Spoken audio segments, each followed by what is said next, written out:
Hi friends. இன்றைக்கி சென்னை ஃபுல்லாக மழை பெஞ்சிட்ருக்கு. இன்றைக்கி நம்ம வீட்டில் வந்து கத்திரிக்காய் எண்ணெய்க்காய் குழம்பு போட்டு வைக்கலான்னு பண்ணியிருக்கேன். அதனால் நான் 2 நாளைக்கு மழையாக இருக்குன்னு சொல்லிட்டு காய்கறியெல்லாம் தக்காளி வெங்காயம்லாம் போய் வாங்கிட்டு வந்துட்டேன். என்ன ரேட்டுங்க, சரியான ரேட் இருக்குதுங்க எல்லாமே. எதை எடுத்தாலும் 4 கிலோ 25 ரூபா 30 ரூபான்னு விற்கிறாங்க. தக்காளி வெங்காயம் செம்ம ரேட்டுங்க. 1 கிலோ 70 ரூபாய்க்கு 80 ரூபாங்க. என்ன பண்ணுறது, நம்ம வாங்கி சாப்பிட்டு தானே ஆகணும்.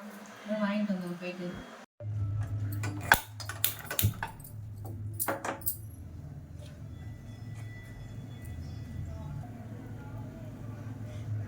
கடாய் சூடாகிடுச்சு, ஆயில் ஊற்றிக்கலாம்.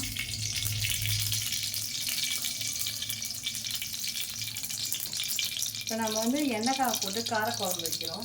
கத்திரிக்காய் போட்டு அதுக்கு நான் 4 கிலோ கத்திரிக்காய் எடுத்துருக்கேன், அதுக்கு தேவையானது. அப்புறம் வந்து ஒரு 2 வெங்காயம் 3 தக்காளி கொஞ்சம் பூண்டு கருவேப்பிலை எடுத்து வச்சுருக்கேன். இப்போ நம்ம செய்யலாம், வாங்க பார்க்கலாம்.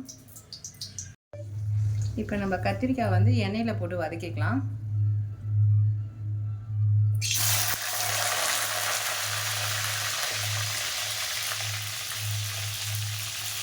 கொஞ்சமாக உப்பு போட்டுக்கலாம், கத்திரிக்காய் தேவையான உப்பு.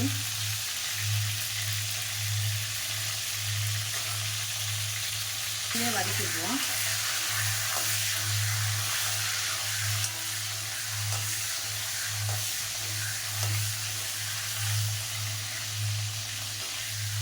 கால் கிலோ கத்திரிக்காய் 4 கத்திரிக்காய் தானே நிற்கிது.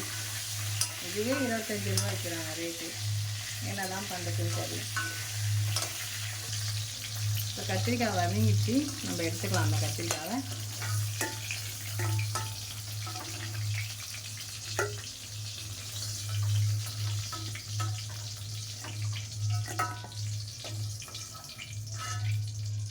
நம்ம இந்த எண்ணெயிலே வந்து தாளிச்சிடலாம். தேவையான பொருள் போட்டுக்கலாம். கடுகு கொஞ்சம் போட்டுக்கலாம்.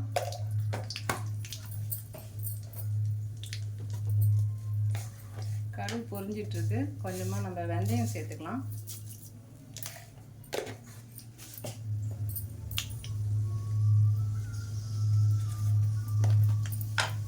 கொஞ்சமாக சீரகம் போட்டுக்கலாம். நம்ம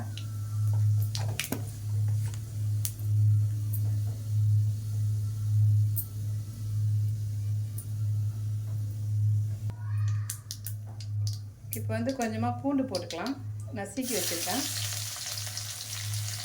அதுக்கப்புறம் வந்து கருவேப்பிலை போட்டுக்கலாம். இப்போ வந்து வெங்காயம் போட்டுக்கலாம்ப்பா.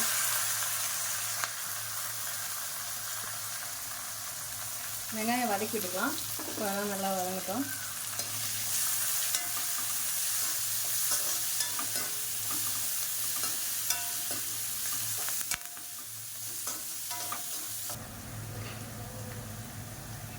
இப்போ வந்து வெங்காயம் நல்லா வதங்கிடுச்சு.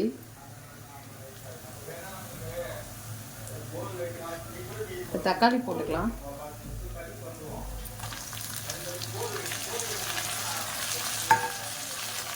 தக்காளி போட்டு நல்லா வதக்கிக்கலாம்.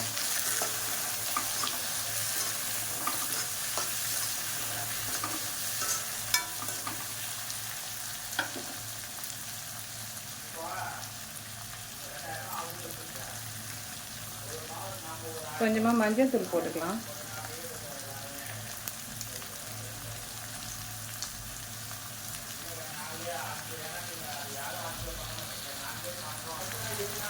கொஞ்சமாக உப்பு போட்டுக்குவோம். சால்ட்டு கொஞ்சமாக வதக்கத்துக்கு போட்டுக்கலாம். அப்புறமா நம்ம காய் போடும்போது கொஞ்சம் தேவையான அளவுக்கு போட்டுக்கலாம் உப்பு.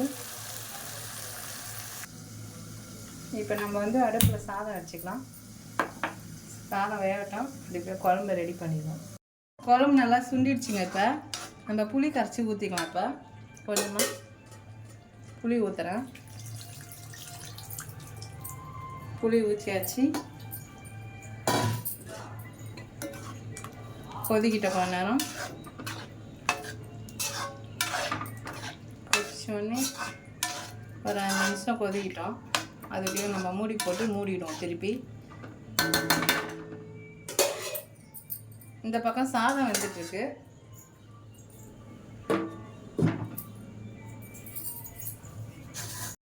இப்போ நல்லா குழம்பு கொதிச்சிச்சு. புளி கரைச்சி ஊற்றினதுக்கப்புறம் நம்ம குழம்பு ஆஃப் பண்ணிக்கலாம்.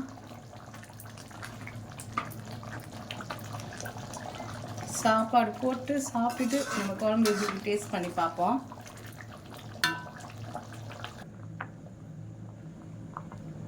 சமைச்சு முடிச்சாச்சுங்க. எண்ணெய்க்காய் கத்திரிக்காய் குழம்பு, தொட்டுக்க ஆம்லேட் வச்சுருக்கேன். இப்போ டேஸ்ட் பண்ணி பார்ப்பாங்க எங்கள் பாப்பா. அவங்க எப்படி இருக்குன்னு சொல்லுவாங்க.